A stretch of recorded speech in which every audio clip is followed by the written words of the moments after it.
Hi, and thanks for joining us. My name is Scott Thompson. I'm the founder of Mortgage Resolution Services, and today we're going to go over how to properly price your short sale listings, not just for a sale, but also with an eye towards getting an approval from your short sale lender. Now, we have to start with the market. And the market is what it is, ladies and gentlemen. We may like it, we may not like it, but it will send us all the signals we need to let us know how to best proceed on a property. Let us not make this more complicated than it is. Let's look at the marketplace, see where the property fits in the marketplace, and put a pricing strategy together that makes sense, not just to get the property sold, but also to get an approval. Now, don't focus overly on the fact that the property is worth substantially less than the loans that are outstanding on the property. In other words, when you're pricing the property, you don't need to be sensitive to the fact that the price you're going to put on the property, given today's market conditions, is going to be much lower than the outstanding debt on the property. At the risk of sounding insensitive, that's old news. The lender, should they take the property back as an REO asset, are going to be selling in the same market that you're dealing with today. So, run your numbers. Look at actives, look at pendings, look at solds. And if you can, as you're putting your numbers together, stay within a 1/4 mile radius of the subject property. In some cases, you're going to have to go as far out as a 1/2 mile, but do your best to avoid going out any further than that. Obviously, of course, if the property is a rural property, the rules change a bit and you're going to have to go further out to get the number of comps you need to put a good snapshot of the market together in terms of where the property fits in the marketplace. Now that you've run your numbers, look at the subject property. Understand where it fits in the marketplace. Look at location, look at condition, look at marketability. Understand what obstacles you face when you're getting into the process. If you have a property with tough location, bad condition, or the marketability is impacted by the fact that it's dated, you need to know what you're dealing with so you can put a strategy together that makes sense, because if it faces big challenges, you're going to have to be quite a bit lower in relation to other properties in the market than you would if the property were on the upper end of the market in terms of features and condition and whatnot. Now let's deal with BPO reality. BPO reality is, number one, the agents that are doing these BPOs oftentimes are coming up with numbers that are slightly above where you can sell the property. And many of these agents that are doing the BPOs are working to establish, either with a vendor or an asset manager or a lender, an REO relationship. We have introduced the fox to the henhouse. That does not mean that agents are going to purposely go out and attempt to undermine your transaction by coming up with a BPO that's higher than it should be. However, there is a tendency at times to come up with numbers that are elevated because the agents focus overly on sold comps, and we know that in most cases we cannot sell a property today for what it could have been sold for 2, 3, 4, 5 months ago.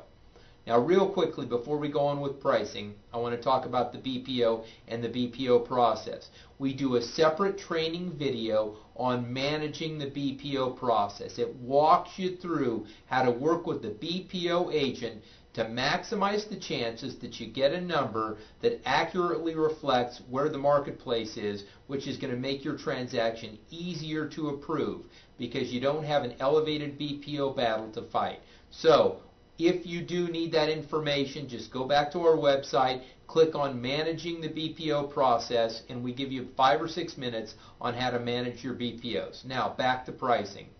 Start where you think the BPO might come in. Start with a listing price that shows that you've done everything you can to get a number that is as high as possible. In most cases, that means you're going to start with a number that's slightly above where the property is going to sell. Now, before you put together your comprehensive price strategy, account for the status of the foreclosure process. If the property is well into the foreclosure process and you have a limited amount of time to get an offer that you need to get in front of a lender so that if you need a postponement, you can get it, you need to know that you got to accelerate it, or in some cases it may be a listing that you cannot even take because you just don't have enough time to do your job. Now, start with the price that shows the lender that you did everything you could to get the best price possible. From there, you work a price reduction strategy, again, that accounts for the status of the foreclosure, that also step by step shows the lender that you tried to get him the best price you could. Now, when you do put your pricing strategy together, as the agent, the expert on this property, you need to have a number in your mind as to where you believe you need to be to get the property sold. Because if we're going to start at a price that's slightly above where you need to be, your strategy needs to involve getting to that number where you believe you need to be to get a property sold in time to execute the pricing strategy and get an offer on the property that you can get in front of the lender so that you can help your client avoid foreclosure. Things to keep in mind in your pricing strategy. Number one, try to avoid reducing your price any more than every 10 to 15 days, and try to keep your price reductions to less than 5% in any one reduction.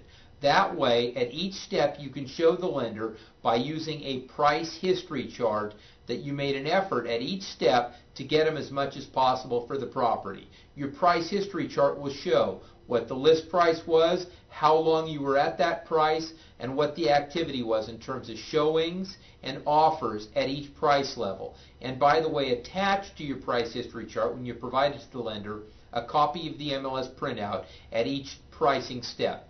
Your job in the end is to, number one, serve your client.